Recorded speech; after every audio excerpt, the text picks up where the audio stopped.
আসসালামু আলাইকুম ভাইয়ারা, পুরো বন্ধুরা সবাই কেমন আছেন? আলহামদুলিল্লাহ, আমি তো ভালো আছি।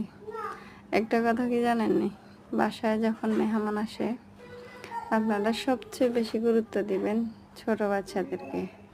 মনে করেন মুখ ফুটছে, কথা বলতে পারে, একজনে জিজ্ঞেস করলে যে কি রান্না করছে, কি খাইছ, যেগুলো বলতে পারে ওগুলোকে বেশি গুরুত্ব দিবেন, বেশি প্রাধান্য দিবেন।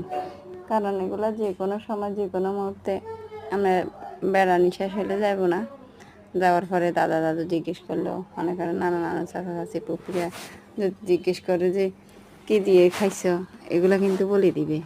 আর বড়োদেরকে এরকম একটা প্রশ্ন করে না, আর বড়োদেরকে জিজ্ঞেসও করে না যে আপনি কি খাইছেন, কি রান্না করছেন বা কি আসবে, এগুলো বললো না, বুঝছেন না।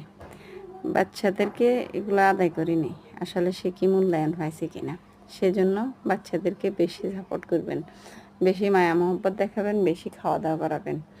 তারা পছন্দ যেগুলো করে এগুলোই রান্না করবেন, তাহলে দেখবেন আপনার সুনাম অটোমেটিক বাইরে গেছে। এটাই বাস্তব, বুঝছেন না। আর বাইরে ভাই কী কমু, বুঝছেন না, এমন তো আসছে ভালো কথা, ফ্রিজের অবস্থা একদম 12টা।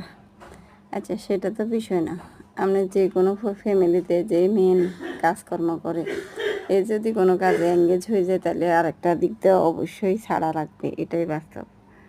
তো এই জন্য ওইটাতে সমস্যা হলেও মানে মোবাইলে ততটা সময় দিতে পারতেছি না। তারপরে তো এডিটিংয়ের একটা বিষয় টিষয় আছে, এগুলো একটু করতে হয়। তো ঠিক আছে, মাঝে মধ্যে বাগিনে আসে, একটু কথাবার্তা বলছে, অসুবিধা নেই, আপনারা মাইন্ড করিয়েন না।